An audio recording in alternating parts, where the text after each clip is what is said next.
전쟁 계획자 하나님이라는 제목입니다.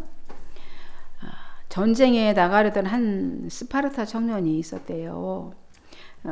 그 청년이 그 어머니에게 이렇게 말했답니다. 어머니, 내 칼이 짧아서 적군을 치기에 부족한 것 같습니다. 그랬대요. 부족한 것 같아. 칼이 너무 짧아서. 그러자 어머니는 칼이 짧거든 일보 전진하거라. 그리하면 네 칼은 얼마든지 길 수가 있단다 라고 답변했다고 합니다. 그리고 이어서 어머니가 이렇게 말했대요. 아들에게 네가 가진 방패는 꼭 가지고 돌아오너라. 만일 그렇지 아니하거든 그 방패 위에 너의 시체를 담아가지고 돌아오게 하여라 라고 합니다. 이 예화를 이렇게 보면서 뭘 말하려고 하는 것일까 잘 이해가 안 되더라고요. 여러분 무슨 의미인 것 같습니까? 관련된 게 무슨 예화를 하나 들어볼까 이 전쟁에 관한 그랬더니 예화가 하나 있길래 했는데 잘 확 저희한테 다가오진 않았는데 제 생각에는 이런 것 같아요. 전쟁에 나가는 병사가 가져야 하는 마음 자세를 말하는 것 같습니다. 즉 전쟁에 부름받은 군인은 이게 담대하게 적극적으로 싸워야 하고 죽음을 각오해야 한다는 것 같습니다. 이 태도는 이제 악한 영과 싸우는 우리 신앙인들이 취해야 할 태도이기도 합니다. 군대는요, 군대는 왜 있습니까? 군대는요, 국가와 국민의 안전을 위해서 모든 국가에 필요한 조직인 것이죠. 군대는. 그죠? 모든 나라에 다 군대가 있어요. 왜냐하면 그 나라 국가를 지키고 그 국민의 안전을 지키기 위해서 필수적으로 필요한 조직인 것이죠. 그래서 강한 군대로 양성하기 위해서 계속 훈련을 하게 됩니다. 그래서 군대의 힘은 나라를 지키기 위한 목적으로 사용되어야 하는 것입니다. 반드시 국토 방위와 국민 안전을 위해서 그 힘은 사용되어져야 하는 것입니다. 만일 그 힘을 국민을 억압하는 일에 쓰거나 다른 약한 나라들을 침략하는 일에 사용하는 것은요, 이것도 엄청난 폭력으로 발현을 하게 되는 것입니다. 이 군대가 만약에 그 힘을 정치권과 야합하면 국민을 억압하는 쿠데타 세력이 되는 것이고요. 그 힘으로 약소국들을 침공하면 엄청난 살상을 하는 전쟁 범죄가 되는 것입니다. 이사야 18장은 오늘 보니까 구스에 대한 예언입니다. 이 구스도 역시 하나님의 백성들을 괴롭혔던 민족 중에 하나입니다. 구스 낯설죠. 구스는 에디오피아를 가리키는데요. 현재는 북쪽에 있는 북수단과 이집트 남단의 누비아 지역의 나라를 말합니다. 에디오피아지요. 당시 구스는 강력한 국가였어요. 강력한 국가로 예굽을 지배하고 있었습니다. 이때 북쪽에 위치하고 있는 이 아수르 북쪽에 있는 강력한 제국 아수르는 이 팔레스타인 지역에 있는 아람이나 또 이스라엘, 유다뿐만 아니라 남쪽에 있는 이 구스까지도 위협이 되었어요. 이 아수르라는 나라가. 그래서 구스는 이제 애굽 전역에 이제 사자를 보냅니다. 사신들을 보내어서 군대를 소집하고 또 유다에도 사자를 보내서 이렇게 말하죠. 아수르를 대적할 연합전선을 구축하자 이렇게 전합니다. 그래서 오늘 이 본문의 예언은요. 이때 유다에 온 구스의 사자들에게 전해진 메시지인 것입니다. 먼저 1, 2절을 함께 읽어보도록 하면 이렇게 말하죠. 슬프다 구스의 강 건너편 날개치는 소리 나는 땅이여. 갈대배를 물에 띄우고 그 사자를 수로로 보내며 이르기를 민첩한 사절들아 너희는 강들이 흘러 나누인 나라로 가되 장대하고 준수한 백성 곧 시초부터 두려움이 되며 강성하여 대적을 밟는 백성에게로 가라 하는도다. 이 강성한 나라는 아수르를 말하겠죠. 이 당시 이 구스는요, 애굽의 제25 왕조를 세우고 애굽을 지배하고 있었을 때였습니다. 구스의 강 건너편 날개치는 소리 나는 땅 이렇게 하면서 2절에 강들이 흘러 나누인 나라를 이렇게 말하는데, 이는 나일강 삼각주에 자리 잡고 있는 애굽을 의미하는 것입니다. 구스는요, 지배국인 애굽 전역에 가볍고 신속한 이제 갈대배, 갈대 가볍잖아요. 빨리 갈 수 있는 갈대배로 사자를 보냅니다. 이 사자들을 보내서 군대를 동원하고 있는 것입니다. 여기서 날개치는 소리 나는 땅이라고 이렇게 표현을 했는데, 이 표현은 나일 삼각주에 여러 강물들이 막 흐르잖아요. 그래서 그 소리, 강들이 흐르는 소리와 또 강들에 사는 새떼들이 막 요란하게 막 떠드는 소리, 찌쩍거리는 소리, 나는 소리, 또 그 땅에 많이 서식하고 있는 게 뭐겠어요. 거기 동물들의 시체들이 많고 지파리들이 많았죠. 파리들이 웅성대는 모습, 이런 것들을 상징적으로 형상화한 표현이라고 보여지죠. 날개치는 소리 나는 땅을, 그 지역의 특성을 상징적으로 형상화해서 표현했다는 것이죠. 또는 이외에도 이제 구스가 여러 나라들을 이렇게 침범하기 위해서 각 지역에 파송한 그런 군대들의 웅성대는 소리를 의미하기도 합니다. 이제 구스가 속도가 빠른 이 갈대배, 파푸루스로 만든 뭐 그런 갈대배를 띄워 이 사자를 보냈다는 것은요, 그 당시의 상황이 어땠다는 거예요? 급박했다는 거겠죠. 빨리 배를 띄워서 빨리 그 소식을 전하려고 군대를 모으려고 했다는 것은 상황이 급박했다라는 것입니다. 위협을 받고 있었다는 얘기겠죠. 그래서 그 사자들이 전한 메시지가, 그들이 빨리 갈대배를 타고 가서 전한 메시지가 뭐였냐면, 장대하고 준수한 백성 곧 시초부터 두려움이 되며 강성하여 대적을 밟는 백성에게로 가라는 것입니다.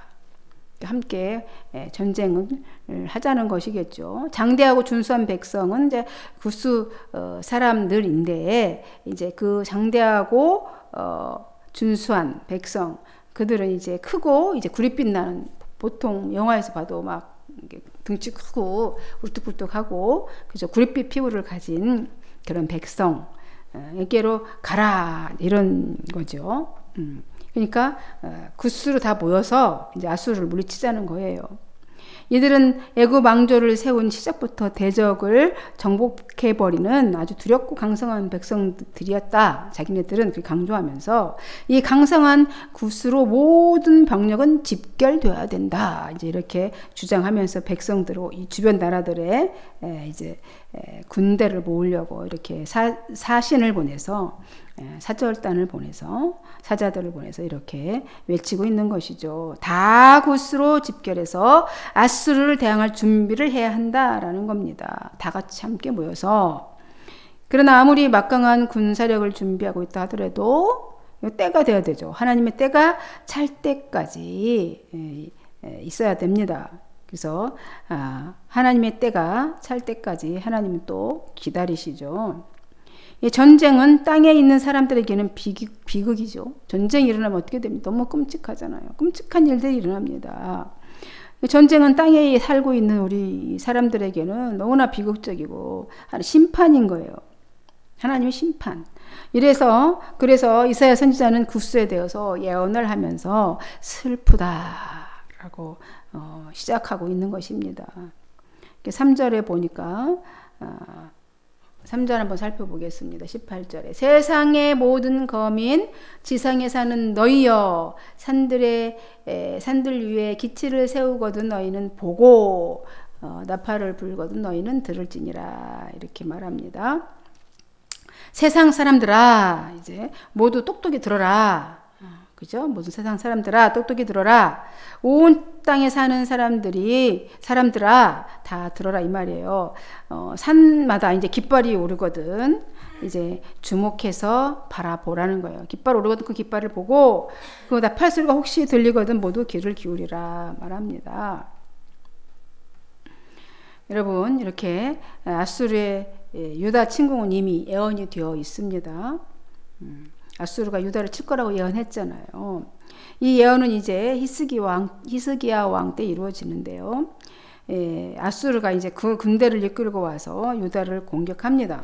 그러나 18만 5천 명의 그 시체를 남기고 아수르는 패망을 하고 패퇴를 해서 물러가게 되지요. 이후로는 다시는 유다를 침공하지 않았습니다. 이렇게 하나님께서 유다를 침공한 아수르를 격퇴시키니까 주변 나라들은 이제 예루살렘에 와서 하나님께 예물을 바쳤다라고 오늘 7절에 보면 그렇게 말하지요. 땡겨서 말씀드리면 전쟁의 준비는 사람들이 합니다, 여러분. 전쟁의 준비는 사람들이 하지만 그 전쟁의 시기 또 그 승패는 하나님에 의해서 결정이 됩니다. 오늘 이사야 선지자는 구스를 향해 아수르의 패망을 말하고 또 이어서 구스의 구원에 대해서 말합니다. 4절입니다. 여호와께서 내게 이르시되 네가 나의 처소에서 조용히 감찰함이 쬐이는 일광 같고 가을 더위에 운무 같도다 그랬어요. 하나님은 이렇게 감찰하시는 분이시다라고 이사야 선지자 입을 통해서 선언하고 계십니다. 하나님께서는 거룩한 보좌에 이렇게 조용히 앉으셔서 살아계시는가 안 계시는가 왜 침묵하고 계시는가 우리는 답답하지만 조용히 앉으셔서 때를 기다리시며 살피고 감찰하신다는 겁니다. 그러니까 침묵 중에 아무것도 안 하고 계시는 것 같지만 실상은 정확하게 보고 계시고 정확하게 일하고 계시는 것입니다. 세상이 엉망인 것처럼 보이지만 실상은 하나님의 섭리 가운데 그 뜻을 이루어가기 위하여서 모든 일을 질서 있게 진행하고 계시는 것입니다. 그래서 하나님은 방관자인가요? 방관자가 아니고요.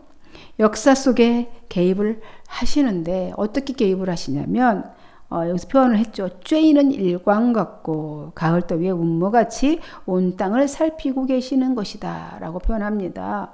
그러니까 햇빛같이 햇빛이 우리는 전혀 느끼지도 못하지만 그죠? 개입을 하시고 계시는 거 우리 삶에 해가 없으면 살 수가 없는데 그런 햇빛처럼 우리가 전혀 의식도 깨우치지도 못하는 가운데에 하나님은 개입하고 계시는 겁니다. 운무같이 가을 더위에 운무같이 운무가 뭔지는 알죠? 그런 안개처럼 그렇게 그런 구름 안개 구름처럼 온 땅을 이렇게 두루 살피고 계시는 겁니다. 그래서 하나님의 심판은 확실하시다는 것을 피력하고 있는 것입니다. 하나님이 행하시는 일은 그 누구도 감히 막을 수가 없고 강력한 것입니다. 조용히 감찰하시던 하나님은요, 아수르를 심판하시는데 이렇게 심판하셔요. 추수하기 전 꽃이 떨어지고 포도가 한창 연걸어갈 때에 그 연한 가지를 모조리 다 베어내리시고 힘차게 그 뻗어나간 그 가지들을 몽땅 다 잘라버리시겠다. 이렇게 말씀하십니다. 그러니까 애쓰고 힘써 노력했던 모든 것들을 다 무용한 것들이 되게 하시고 헛된 것들이 되게 하십니다. 이것이 하나님의 심판이십니다. 아수르를 그렇게 심판하시겠다는 거예요. 세상에서 이제 악인들이 이제 번영하도록 우리가 보면 아니 저렇게 악한 인간이 어떻게 저렇게 잘 먹고 떵떵거리고 살지? 세상에서 악인들이 이렇게 번영하도록 그냥 허용하실 때도 있으십니다. 그러나 그 번영은 영원히 지속되지 못하는 것이고 그것을 의지하는 만큼 그의 패망은 속히 이르게 되고 더 잔혹하게 이르게 된다는 것을 오늘 가르쳐주고 있는 것입니다. 그리고 심판의 결과 또 계속해서 이어서 말씀하고 계시네요. 6절에 보면 산의 독수리들과 땅의 들짐승에게 그것들을 이제 자른 것들을 던져주리니 산의 독수리들이 그것으로 여름을 지내고 땅의 들짐승들이 다 그것으로 겨울을 지내리라 하셨느니라. 애써 너희가 했던 것들을 다 들짐승에게 새들에게 던져 그들의 먹잇감이 되도록 하겠다는 겁니다. 그러니까 하나님께서 아수르 군대를 다 물리치시는데 그들의 그 시체는 들짐승과 공중의 새들의 먹이가 된다라는 겁니다. 이제 아수르가 심판을 받고 패망하게 되니까 장대하고 준수한 구스, 오늘 구스에 관한 말이죠. 구스가 만군의 여호와께 드릴 예물을 가지고 어디로 온다고? 시온산에 나오게 된다는 겁니다. 그러니까 구스는 하나님의 이 강권적인 역사로 아수르가 멸망을 받으니까 그것을 보고 감명을 받아서 하나님, 위대하신 하나님의 일 행하심을 보고 하나님께 직접 나와서 예물을 드리게 되는 것입니다. 이들이 시온산으로 온다는 거예요. 왜 시온산으로 오는 겁니까? 시온산은 하나님께 봉헌된 산이었고 하나님께서는 그곳에서 제사를 드리라 명하셨던 곳이기 때문인 것이지요. 그래서 시온산에 와서 직접 하나님 앞에 예물을 드리게 된다라는 겁니다. 이 말씀을 통해 우리 깨닫는 것은요, 우리의 헌신과 예배는 내가 좋을 대로 내 맘대로가 아니라 하나님이 원하시는 방법, 거룩한 산 제물로 드려져야 한다는 것을 우리가 깨닫게 되게 되는 것입니다. 여러분, 오늘 우리는 이스라엘이 아닌 구스가 하나님의 은혜로 구원을 얻는 것을 보게 됩니다. 이렇게 구원 얻는 것을 보면서 하나님의 구원은 어떤 특정 민족만의 것이 아니라 모든 민족, 모든 족속에게 다 해당되는 것입니다. 하나님의 구원, 하나님의 은혜는 우리 특정 민족, 특정한 사람에게만 있어진 것이 아니라는 것을 깨닫게 되는 것입니다. 구원은 온 세상을 향하여 개방되어 있어요. 누구에게나 그 앞에 오는 자들, 그를 시인하고 믿고 의지하는 자는 구원의 문이 열리게 되는 것이죠. 하나님은 아수르의 세력을 꺾으시고 이로 인해 구스가 하나님께 돌아오게 하셨습니다. 놀랍지요. 우리는 하나님의 역사의 주관자이심을, 하나님은 역사의 주관자이심을 이렇게 믿고 이를 보면서 날마다 그 구원하심과 그의 능력을 체험하며 살아가는 삶이 되어줄 줄로 믿습니다. 아멘. 여러분의 모든 삶에 구원의 기쁨으로 충만하시기를 주님의 이름으로 축원드립니다. 기도하겠습니다. 하나님 감사합니다. 이 땅에서 일어나는 모든 일들은 다 하나님의 섭리 가운데 일어난 일들입니다.